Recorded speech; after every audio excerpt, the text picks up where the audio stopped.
Hello, it's Randi Rhodes. Here's a clip from our show, and go to randyrhodes.com for the whole thing and a podcast. Buy a stinking podcast. Mary had a little man. The fall. We believe that all men are created equal. To the magnificent mosaic that is America. From radio beacon to radio beacon. I have a dream today. Change has come to America. Believe me. Knock, knock. Who's there? It's a figment of your imagination. Randi Rhodes Show. Turn up your mind. So here's how the president described it when he was asked about these injuries.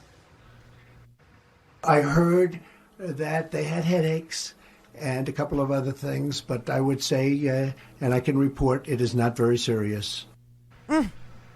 So I think Veterans groups are calling for the president to apologize. Should he apologize for calling it not very serious? He's not dismissing their injuries. He's describing. He said they're headaches and not very serious. I think he's describing their injuries. He's not dismissing their injuries. Head injuries can be He on said anywhere. headaches. I don't consider them very serious. Well, that's like saying that having a flesh wound is not very serious. Well, and veterans having groups, and I know you're a veteran, and I know you know and people who veterans suffered have- from veterans TBI, have as different do point of I. view. Don't you think it's serious and that the president may need to apologize? I mean, if they are in fact, if all these injuries are not serious, if they're on the less serious side of the scale than the severe traumatic side of the scale, the president is just describing what happened to them. He's not dismissing them. That is the repulsive Tom Cotton who thinks he'll be president one day from Arkansas. I mean, these are repugnant, repulsive individuals who denigrate traumatic brain injuries suffered as a retaliatory missile strike from Iran into our Iraqi soldiers' compound.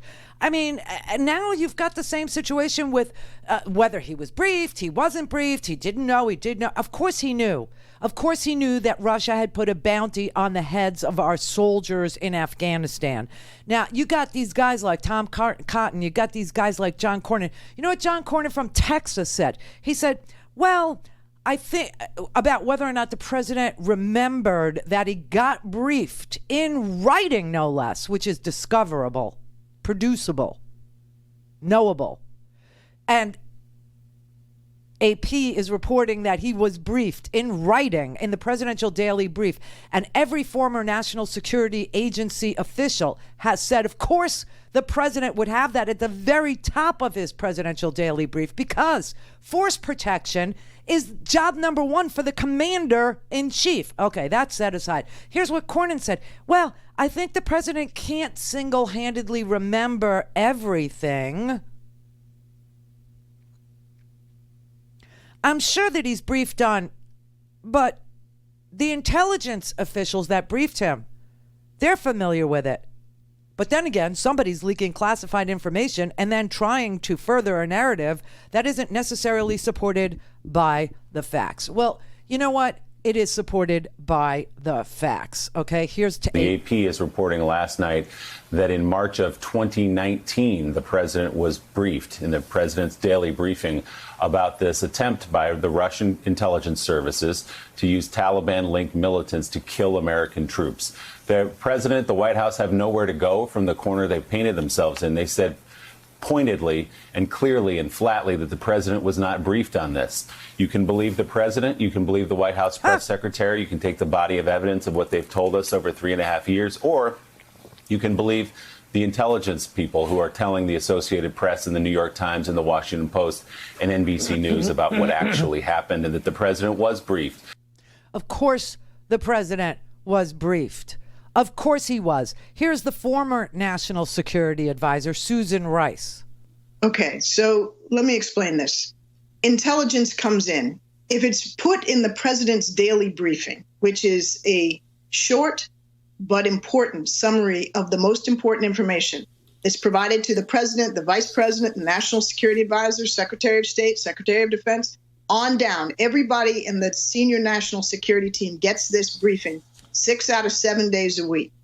So even if the president doesn't read his PDB, as it's known, which apparently he doesn't often do, then surely somebody around him would come in with this information and make sure that he was aware. If I'd been National Security Advisor and we received this kind of report of an arch adversary trying to kill U.S. forces. The first thing I would do is walk into the Oval Office and say, Mr. President, we have extremely troubling information that the Russians are trying to slaughter American forces by paying bounties to the Taliban. I will work with the intelligence community to chase this down and try to ensure that our information is solid. I will convene the National Security Council principals to work up options for you to respond. But please understand how serious this is. And then, Rachel, if down the road he decides he wants to call Vladimir Putin at least 6 times over the next few weeks, which apparently he did, and invite him to the G7 over the objections of all of our allies, I would have gone right back in there and said, Mr. President, what are you doing? Okay, here's Jeremy Bash, who was the legal counsel for the CIA. Jeremy, 3 former intelligence officials said there's no way this wasn't in the PDB. One former intelligence official said it would have been the first item in the PDB under a headline along the lines of threats to American soldiers in Afghanistan. Do you agree with that assessment? I do. And not only that, but this is exactly the kind of information that would go up, for example, through the Defense Intelligence Agency or through the J2, the intel staff on the Joint Staff.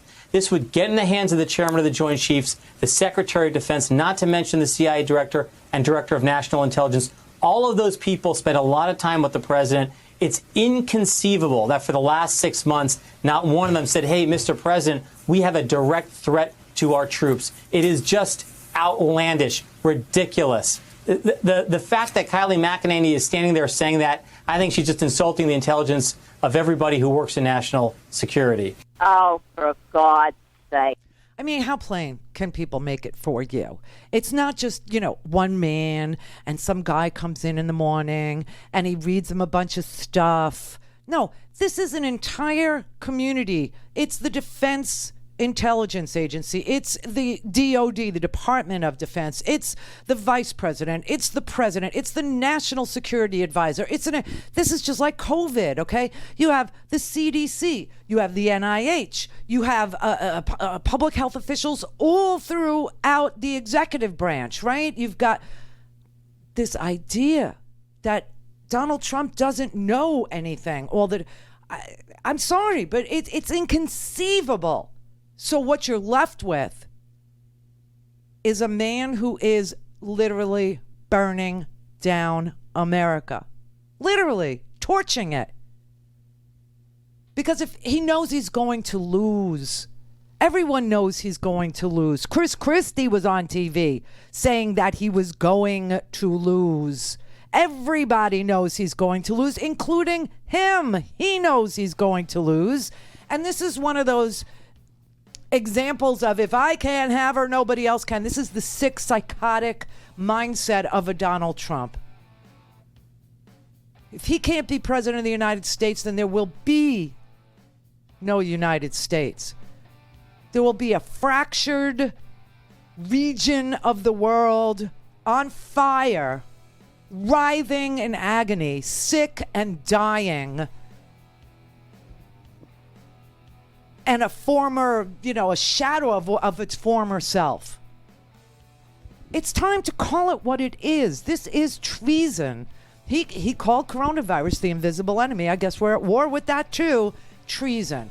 We are at war in Afghanistan. There was a bounty on the head of our soldiers. He totally ignored it or allowed it. Treason. Either way. Go to RandiRhodes.com for the whole thing and a podcast. Buy a stinking podcast.